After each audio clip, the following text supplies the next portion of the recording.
मिळालाय। रेणुका मंदिर परिसरात तुफान पाऊस झालाय। यामुळे सौंदतीमधील रस्त्यांना नद्यांचं स्वरूप पाहायला मिळालं, तर या ठिकाणी पूरसदृश्य परिस्थिती देखील पाहायला मिळते।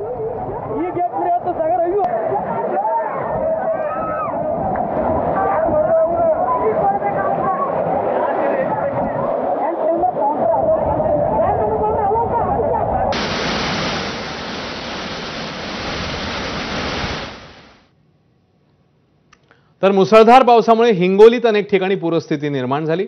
जिल्ह्यातल्या कयाधू नदीला पूर आलाय। पुराचं पाणी रस्त्यावरून वाहून गेल्यानं हिंगोली समगा मार्गावरील वाहतूक गेल्या 10 तासांपासून बंद करण्यात आली। त्यामुळे 10 ते 12 गावांचा संपर्क तुटलाय।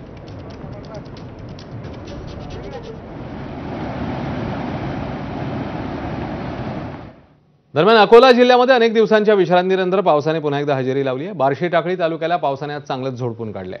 विद्रुपा नदीला पूर आल्याने पुलावरून पाणी वाहत आहे। त्यामुळे कोलेश्वर मंदिर रस्ता पूर्णतः बंद झालाय। त्यामुळे गावकऱ्यांना जीव धोक्यात घालून ये-जा करावी लागते। रस्त्यावरून पाणी वाहत असल्यानं वाहतूक मात्र ठप्प झालेली आहे। वाशिमच्या रिसोड तालुक्यातल्या रिठत परिसरात जोरदार पाऊस पाहायला मिळाला। रिठत ते ढोरखेडा रस्त्यावर असलेल्या पुलावर पाणी असल्यानं रस्ता बंद झालाय। रस्ता पार करण्यासाठी जीव धोक्यात घालून जीवघेणा प्रवास नागरिक करतायत। रिठतच्या जुन्या गावाकडे कमी उंचीचा पूल आहे। त्यामुळे गावचा संपर्क तुटला आणि पुलाची उंची वाढवण्याची मागणी गेल्या अनेक वर्षांपासून नागरिक करतायत। याकरता प्रशासनाने निधी मंजूर करण्याची मागणी होती आहे।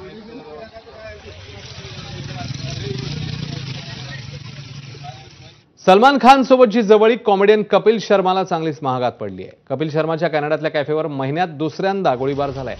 कपिल